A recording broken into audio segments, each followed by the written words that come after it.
नमस्ते, मैं हूं प्रवीण सोनी। आरपीटीवी न्यूज़ में आपका स्वागत है। आरपीटीवी न्यूज़ की लेटेस्ट अपडेट और खबरें देखने के लिए लाल रंग का सब्सक्राइब बटन जरूर दबाइए और वहीं पास ही में बेल आइकॉन को दबाइए लेटेस्ट नोटिफिकेशन।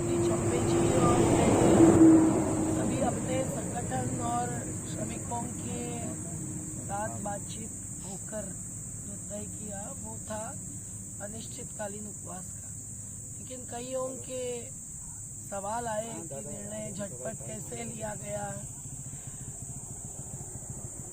तो हम लोगों ने 24 घंटे का पहला चेतावनी उपवास किया और 24 घंटे के उपवास के दरमियान शासन को हमारी मांगे जो यहाँ भी लिखी हुई है वो पहुँचाई। और उसके पहले कई दिनों तक हम प्रयास करते रहे कि किस प्रकार से हम इस अन्याय को, जो बेहुदा है, जो जरूरी नहीं है, जो निश्चित रूप से सुलझाने जैसा सवाल है, लॉकडाउन होते हुए, कोरोना होते हुए भयानक निर्माण करने की जरूरत नहीं है। और राज्य और केंद्रीय स्तर पर अगर समन्वय होता है जिला के बीच में भी, तो व्यवस्थित नियोजन हो सकता है।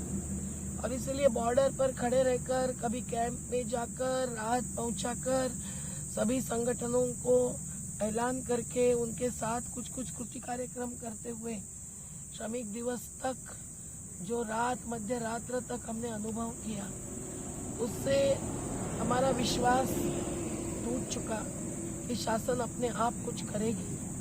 और समाज संवेदनशील होते हुए जो कर रहा है उसका शासन सहयोग भी नहीं दे रही है, प्रतिसाद नहीं दे रही है। फोन सबके बंद आ रहे हैं और मजदूर 1500, 1700 किलोमीटर चलने की मजबूरी से परेशान है। ये सब देखते हुए हमने उपवास का निर्णय लिया। कोई चढ़ा बढ़ाकर ताम झामे के साथ नहीं करना है, ये हमने तय किया। बॉर्डर पर जहाँ हजारों मजदूर एकत्रित होते हैं वहाँ भी नहीं करना है, ऐसा तय किया। नहीं तो आज तक कभी हमारा अनशन हजारों लोगों के बिना नहीं हुआ, लेकिन लॉकडाउन के चलते हम लोगों ने तय किया कि कम संख्या में ही बैठे। और 2 लोग जो तैयार हो गए तो उसी से हमने शुरुआत की। इसीलिए हमने ये स्थान चुना कि हम लोग वहाँ बॉर्डर पर बैठेंगे और लोग जो परेशान हैरान होते हुए अपने आप कुछ कभी तंग आकर एक्शन ले रहे हैं, तो उसमें हम शामिल नहीं होना चाहते हैं। हम किसी को उकसाना नहीं चाहते हैं। देश जो भुगत रहा है ऐसी स्थिति में हम शासन अधिक जिम्मेदार बने, शासन समर्थक संस्था समूह समाज सेवियों से सहयोग ले और श्रमिकों को इस प्रकार से बहुत ही अन्यायपूर्ण तरीके से चलना न पड़े, यही हम चाहते थे। और इसीलिए हमने एक सादा सा स्थान चुना जिसमें बबूल के पेड़ की छाया हमको ज्यादा पसंद आई। और हमारे यहाँ टिकरी के बहुत सारे लोगों ने, बरू फाटक के लोग ने यहाँ सहयोग दिया। सेंचुरी के मिल वर्कर्स का श्रमिक जनता संघ ही है, तो श्रमिकों के पक्ष में वो नहीं लड़ेंगे, हम नहीं लड़ेंगे तो कौन लड़ेगा, ये हमारा सवाल था। और इसीलिए इस प्रकार से जब हम लोग कल यहाँ शुरुआत किए तब हमने चेतावनी का उपवास रखा था। 24 घंटे में हमने देखा कि कुछ असर तो आया। अभी महाराष्ट्र के मंत्री महोदय का फोन आया था, कई सारे कलेक्टर्स से सतत बातचीत हमारी हो ही रही थी पहले भी, लेकिन कल तहसीलदार आए, उन्होंने बातचीत की, दिया है। उनका कहना था हमारे हाथ में कुछ भी नहीं है, तो उनसे बातचीत करना हुआ लेकिन निर्णय नहीं हो पाया। अब उसके बाद कलेक्टर महोदय की तरफ से अतिरिक्त जिलाधिकारी ने बातचीत की, लेकिन वहाँ भी कुछ निर्णय संभव नहीं।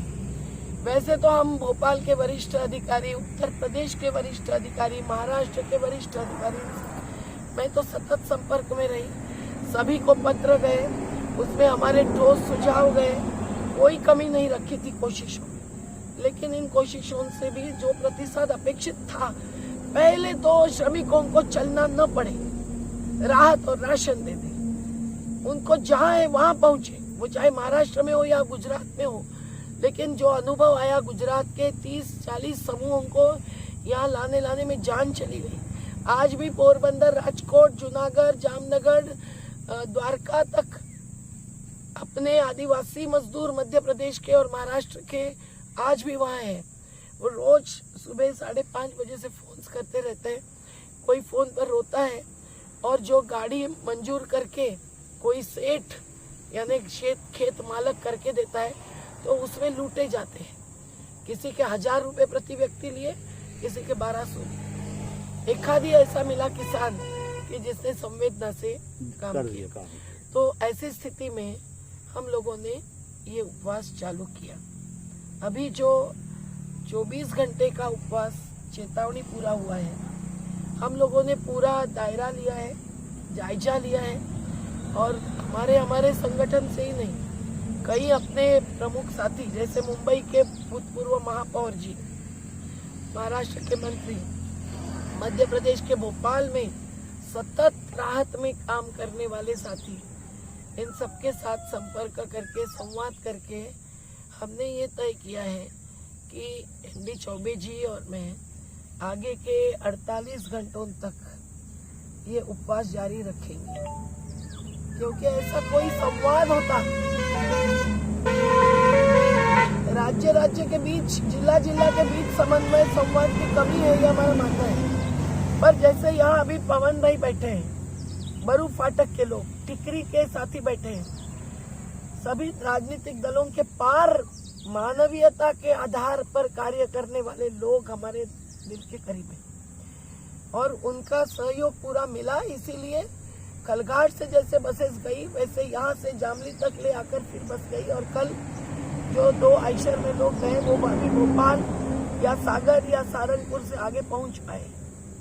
आज कानपुर जाने वाले लोग फिर पैदल चले, नासिक से निकले, वहाँ भी उनको कोई खास प्रतिसाद, कोई रिकॉर्ड, कोई आग्रह नहीं हुआ।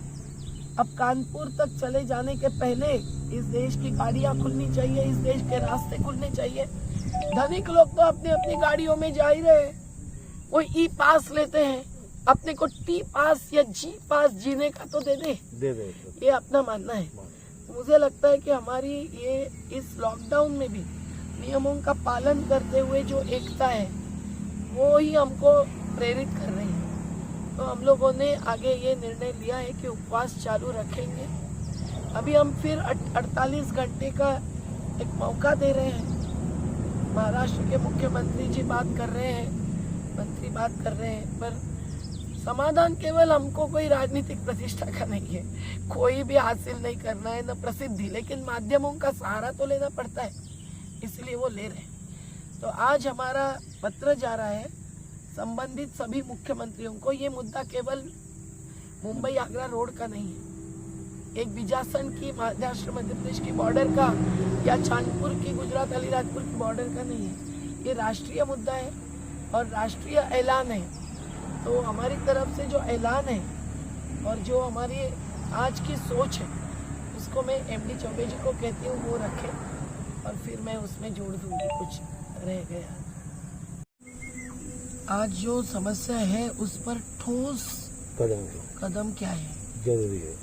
जो गाड़ियां जा रही है, औद्योगिक उत्पादन भरसक अपना धंधा शुरू करके आगे बढ़ रहा है और जो बढ़ना भी था, लेकिन उसके साथ साथ वही उत्पादन करने वाले श्रमिकों को चलने के लिए मजबूर होने पड़ना, ये देश में जो गैर बराबरी है उसका प्रतीक है। ये नहीं हम मंजूर कर सकते। संविधान में समता और न्याय की बात है, जैसा चौबे जी ने कहा। दूसरी बात है कि जो आयोजन करना है, हमारे सरकार के हर अधिकारी के पास न केवल मोबाइल है, वायरलेस है, पुलिस प्रशासन की सेना है और इतने अधिकारी आज अपना पूरे समय, कटिबद्धता, ऊर्जा सब कुछ दे रहे, लगा रहे। हम उसका स्वागत कर रहे हैं, उसकी प्रशंसा कर रहे हैं। तो वही इस कुशलता और उनका जो अधिकार है वो इसके नियोजन में काम आना चाहिए था। ये केवल वीडियो कॉन्फ्रेंसिंग से नहीं हो सकता है। हमारी अपेक्षा थी कि अगर कल्याण, भिवंडी, उल्लासनगर या सूरत या कहीं पोरबंदर, द्वारका, राजकोट, अमरेली, जामनगर, ये एक क्षेत्र की बात कर रही हूँ, पर वही तेलंगाना, छत्तीसगढ़, हर राज्य को संबंधित है। पर यहाँ की बात करें तो वहां से चले हुए मजदूरों की हकीकत, संख्या, एक संपर्क का नंबर और चौकी का नंबर, ये देते हुए दूसरे पुलिस थाने पर संपर्क करना, उन्होंने उनका स्वागत न करे, लेकिन कम से कम उनके वहां पहुंचने के पहले तैयारी करना आगे बढ़ाने की। और वो अगर किसी वाहन से आते होंगे तो उस वाहन के मालिक और ड्राइवर के साथ पुलिस से उनका संपर्क रहना, उनकी नोंद होना, ताकि वो कई जगह लोगों को फंसा रहे हैं कि लोगों का पैसा लेकर वो गंतव्य तक नहीं जा रहे। आज अभी जो यहाँ एक समूह आया है, उनको जहाँ से बैठने मिला वाहन, वहाँ पुलिस थे, तो भी उन्होंने इंदौर तक का तय करके आखिर में यहीं छोड़ दिया। तो ये जो हो रहा है उससे और लूटे जा रहे हैं श्रमिक। तो हम चाहते हैं कि वाहन व्यवस्था रास्ते से सड़क परिवहन से करना है तो इस प्रकार का आयोजन हो, और जिले तो जिले, राज्य से राज्य ये हो। दूसरा कि रेल व्यवस्था तत्काल चालू हो, उसके बिना लाखों और करोड़ों प्रवासी मजदूरों की समस्या छुड़वाना संभव नहीं है। और डीजल, पेट्रोल पर इतना खर्चा, इतना प्रदूषण, ये सब टालना जरूरी है। तो जो थोड़ी सी ट्रेन छोड़ी गई उससे कुछ राहत मिली है। अब रेल मंत्रालय को ये तय करना पड़ेगा विशेष मार्गों पर छोड़ना। महाराष्ट्र की वो मांग है, अभी मध्य प्रदेश ने भी वो मांग की है। तो क्या दिक्कत है? राज्य और केंद्र के बीच में ये समन्वय नहीं होगा तो सुशासन कैसे होगा, ये हमारा सवाल है। और रेलवे जितना जल्दी छोड़े उतना, एक बार कल्याण से निकला हुआ व्यक्ति अब बीच में रेल कहाँ पकड़ने जाए। रेलवे कोई ऐसी चीज नहीं है कि यहाँ से मोड़ लो और वहाँ जाओ। तो हमारा कहना है कि तत्काल पूरा शेड्यूल और कार्यक्रम घोषित करें ताकि लोग वहाँ से चल न पड़े। दूसरा कि जहाँ लोग हैं वहाँ उनको राहत और राशन दोनों नहीं मिल रहा है पर्याप्त। बहुत सारे संस्था, सामाजिक समूह, लोगों का कहना यह है कि हम हाईवे पे चलते आते हैं तो हमको ज्यादा अच्छी सेवा भोजन की मिलती है, लेकिन सरकारी कैंप्स में चुने गिने लोग जाते हैं क्योंकि वहाँ वो क्वारंटाइन जैसा लॉक बंद करते हैं। तो लोगों को जहाँ वो काम करते थे वहाँ वो किस स्थिति में थे? भिवंडी के जो लोग आए वो 8 बाय 10 के 3 शेड की रूम में 10 लोग रहते थे। क्या होगा डिस्टेंसिंग, क्या होगा नियमों का पालन, कैसे होगी स्वास्थ्य सुरक्षा? तो उन लोगों को वहीं के वहीं मदद पहुंचाना जरूरी है। हम भी जितनी बस्तियों में, जितने गांवों में मदद पहुंचाई, देखा कि संस्थाएं पहुंच रही है, संगठन पहुंच रहे हैं, पर कहीं कहीं डुप्लीकेशन है, ओवरलैपिंग है, क्योंकि सरकार ने सभी को एकत्रित करके, जैसे सुनामी में होता है, ओखी में, तूफान में होता है, वो नहीं किया है। हर सरकार को हमारा यह ऐलान है कि एक पहले तत्काल की बैठक आयोजित करो। इतनी बैठकें आयोजित हो रही है, वीडियो कॉन्फ्रेंसिंग करो, पर संगठन और संस्थाओं को इस समय साथ में ले लो, समाज सेवियों को ले लो, उनके साथ ये आयोजन हो सकता है। और रेलवे से अगर गांव में छोड़ेंगे तो स्वास्थ्य सुरक्षा अधिक होगी। रास्ते में चलने वाले ढाबे में बैठेंगे, कहीं भी हाथ लागेंगे, उनको आप रोक सकते हैं। इंसानियत हम छोड़ नहीं सकते किसी भी आपदा के तहत। तो ये आपदा प्रबंधन का अगर ये मार्ग नहीं होगा तो दूसरा कौन सा मार्ग होगा? और रेलवे की व्यवस्था पूर्ण मुफ्त होनी चाहिए। जो 50 रुपए टिकट के खर्चे के ऊपर लगा रहे हैं वो तो हमको बिल्कुल मंजूर नहीं है। 68,000 करोड़ रुपए बड़े बड़े कॉर्पोरेट्स को छूट दी गई खर्च की। यहाँ 50 नहीं 500 रुपए की छूट देना कोई बड़ी बात नहीं है, तो वो तत्काल होना चाहिए। और अभी शिवराज सिंह जी ने भी वो जाहिर किया, सोनिया गांधी ने कहा कि हमारी पार्टी से ही हम पैसा दे देंगे। महाराष्ट्र भी मांग कर रहा है कि मुफ्त में होना चाहिए। तो क्या दिक्कत है? राज्य के मुख्यमंत्रियों की सुननी चाहिए केंद्र में। और रेल व्यवस्था और इसके अलावा जो राशन पहुंचाने की बात कर रही हूँ, उसमें एक बहुत बड़ी कमी देश में है। राशन कार्ड, पर्ची, ये जो माध्यम रखे हैं उससे बहुत दिक्कतें आ रही है। गरीब जो स्थलांतरित प्रवासी है उनको तो मिलता नहीं, जबकि उनके लिए लड़कर हमने 6 महीने का राशन कार्ड की व्यवस्था की। अन्न सुरक्षा अभियान है महाराष्ट्र में, उसने बहुत बड़ा योगदान दिया, पर अभी तक वो अमल नहीं हुआ है। तो ये जरूरी है कि इस समय सबको राशन दे दें और 5 किलो प्रति व्यक्ति प्रति महीना बिल्कुल पर्याप्त नहीं है। 5 किलो 8 दिन चलता है ना प्रभु, सही बात है। और बहुत ज्यादा बढ़ाना चाहिए। और इस समय अपने पूरे गोडाउन्स खुले करेंगे तो सरकार को ये संभव है। मालिक या ठेकेदार ये वेतन नहीं दे रहे हैं, जबकि लॉकडाउन में भी वेतन देने का आदेश है। किसी के पास बैंक बैलेंस कम होगा तो वो कम दे, लेकिन उनका कर्तव्य, जिम्मेदारी और श्रमायुक्त का काम है कि इसका मॉनिटरिंग करे। अभी यहाँ जितने भी मजदूर आ रहे हैं, किसी को भी अपने काम का पूरा वेतन देकर नहीं भेजा गया है। हाँ, तुम जाओ, मैं बैंक अकाउंट में डालूंगा, ये भरोसे की बात नहीं। तो श्रमायुक्त कार्यालय ने अपने आदेशों का भी पालन करना चाहिए। श्रम मंत्रालय ने हर राज्य के इसका पालन करवाना चाहिए, नहीं तो उल्टा असर होगा। कुपोषण से मरेंगे लोग, बच्चों की शिक्षा छूट जाएगी गांव पहुंचने के बाद भी, और लोग फिर पलायन के लिए मजबूर हो जाएंगे। इसको हमें रोकना हमारा कर्तव्य लगता है। दूसरी बात यह है कि अभी जो पूरी व्यवस्था है उसके चलते हुए हम तो उपवास पर बैठे हैं, पर हमारा ऐलान है जैसा चौबे जिले का कि जनप्रतिनिधि भी ऐसे राजमार्ग पर आ जाए। आज राजमार्ग प्रजा मार्ग हो गए हैं, पर वो आए और हकीकत देखे तो बहुत असर आएगा। वो सुझाव दे सकते हैं। बड़े बड़े अधिकारियों ने भी अंदर के अपने एसी कमरे छोड़कर आना चाहिए। यहाँ अभी लोग आए जो एसी के मशीन बनाने का काम करते थे, जो आज भीषण गर्मी में चल रहे हैं। आज उनकी चप्पल ऐसी स्थिति में थी कि हमारे श्याम भाई ने उनकी चप्पल निकाल कर उनको दे दी, क्योंकि चप्पल की दुकानें भी खुली। ये नहीं होना चाहिए। तो हम लोग चाहते हैं कि संगठनों के साथी भी, ट्रेड यूनियंस के हो या अन्य रचनात्मक कार्य करने वाले लोग, इन्होंने जगह जगह पर कुछ न कुछ अपना प्रतिसाद देना चाहिए। वो भले आवेदन से दे दो, वो नियम का पालन करके धरने से दे दो, प्रतीकात्मक उपवास से दे दो, लेकिन जो करना चाहिए वो करें। और मुख्यमंत्री और उनके मंत्रालय में बैठे हुए वरिष्ठ अधिकारी अब सब कुछ छोड़कर पहले इसका नियोजन करें और फिर बाद में आगे का विकास, आगे का जीडीपी वगैरह के बारे में सोचें। क्योंकि नहीं तो यहाँ जो सैकड़ों मृत्यु हो चुके हैं चलते चलते, उनकी संख्या तो बढ़ जाएगी, लेकिन बाद में जो असर आएगा उसका हिसाब भी सामने नहीं है। तो हमारी मांग यही है कि श्रमिकों का, गरीबों का श्रम कितना, हक कितना, हिसाब करो, हिसाब दो। ये मांग रही है। गरीबों का श्रम कितना, हक कितना, गरीबों का श्रम कितना, हक कितना, हिसाब करो, हिसाब दो। किया नहीं। सभी को सादर प्रणाम। सबसे पहले आप सब लोगों को ये बताते हुए बड़ा हमें दुख हो रहा है कि वास्तव में आज जो स्थिति श्रमिकों की हम अपनी आंखों से देख रहे हैं, वो कतई ही संवैधानिक दायरे में नहीं है। उनका जो हनन हो रहा है, श्रमिकों के साथ में जो अन्याय हो रहा है, वो बिल्कुल ही गैर संवैधानिक है। हमारा ये उपवास का जो स्थल है, ये ना ही किसी राजनीतिक पार्टी का विरोध कर रहा है, ना ही किसी जनप्रतिनिधि का विरोध कर रहा है।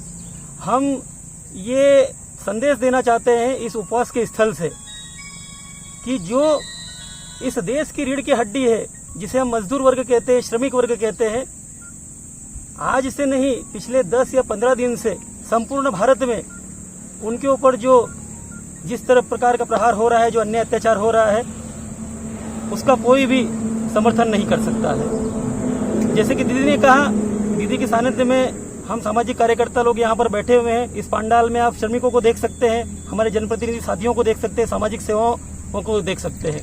हमें किसी तरह की पब्लिसिटी की आवश्यकता नहीं है। दीदी ने सारा जीवन अपना सामाजिक कार्यों के लिए गुजार दिया है। हम लोगों ने भी तकरीबन 20-22 साल हो गए हैं, कॉलेज के फर्स्ट ईयर से हम लोग सामाजिक कार्य कर रहे हैं। हमें अपनी आंखों के सामने जो नज़ारा दिखा, जो दुख तकलीफें दिखी, उसको सरकार सत्ता तक पहुंचाने के लिए उपवास स्थल हमने स्थापित करा है। साथियों, 24 घंटे का हमने एक अल्टीमेटम शासन को देने के लिए उपवास किया, लेकिन उसमें कुछ ऐसी सकारात्मक चीजें हमें नहीं दिखाई दी, हमें ऐसा कुछ आश्वासन दिखाई नहीं दिया। इसलिए हमने इस उपवास को कंटिन्यू करने का सोचा। दीदी ने कहा 48 घंटे के लिए, पुनः हम इसको बढ़ा रहे हैं। और हम ये चाहते हैं कि सरकार की नुमाइंदगी करने वाले जो बड़े अधिकारी हैं, क्षेत्र के जनप्रतिनिधि, जो हमेशा जनता के साथ जुड़े रहते हैं, उनसे हम ये अपेक्षा करते हैं कि वो भी बाहर आकर कम से कम इन मजदूरों की आवाज को उठाए। हमें कोरोना से घबराना नहीं है, हमें कोरोना से लड़ना है।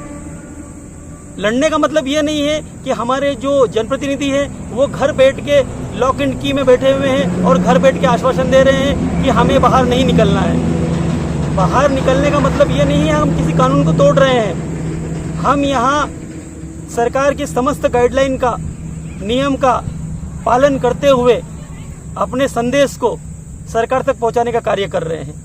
निरंतर कल से हमने सरकार के हर नियम का पालन करा है। जितने मजदूर आ रहे हैं उनको बाकायदा सोशल डिस्टेंसिंग का शब्द का प्रयोग हम नहीं करते हैं, हम फिजिकल डिस्टेंसिंग का प्रयोग करते हैं, क्योंकि सोशल डिस्टेंसिंग का अर्थ अलग होता है। हम उनको हर चीज का समझाने का प्रयास करते हैं कि आपको पैदल नहीं चलना है, क्योंकि आपके कुछ मौलिक अधिकार इस देश में जीवित है।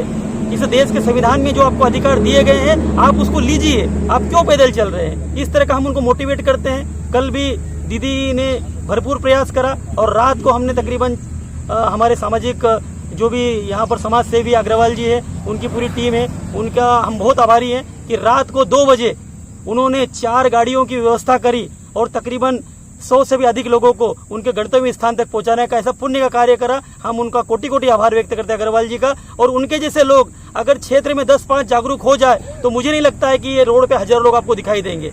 हम समस्त सांसदों से, विधायकों से, जनप्रतिनिधियों से एवं समाज सेवियों से आग्रह करते हैं कि सिर्फ कोरोना के डर से हम इन लाखों मजदूरों को रोड पर इस तरह का बिलखते हुए ना छोड़ें। ये हमारी उनसे अपील है। और सरकार से पुनः हम ये आग्रह करते हैं कि इस उपवास स्थल से आप इन गंभीर श्रमिकों की समस्याओं को जानने का प्रयास करें। अगर आप हमारे 48 घंटे के उपवास को महत्व देते हैं और कोई अच्छा ठोस निर्णय लेते हैं तो हम विचार करेंगे कि आगे अनिश्चितकाल भूख हड़ताल न करें। इसके बाद अगर हमें अच्छा सुझाव आता है, प्रशासन की तरफ से हमें कोई भी निर्णय ठोस मिलता है या जो बड़े अधिकारी इस पंडाल में आकर ऐसे कोई आश्वासन देते हैं, लेटर में लिखित देते हैं, या भोपाल प्रशासन, महाराष्ट्र प्रशासन, गुजरात प्रशासन से हमको कोई ऐसा सकारात्मक संदेश मिलता है तो हम उस पर विचार करेंगे।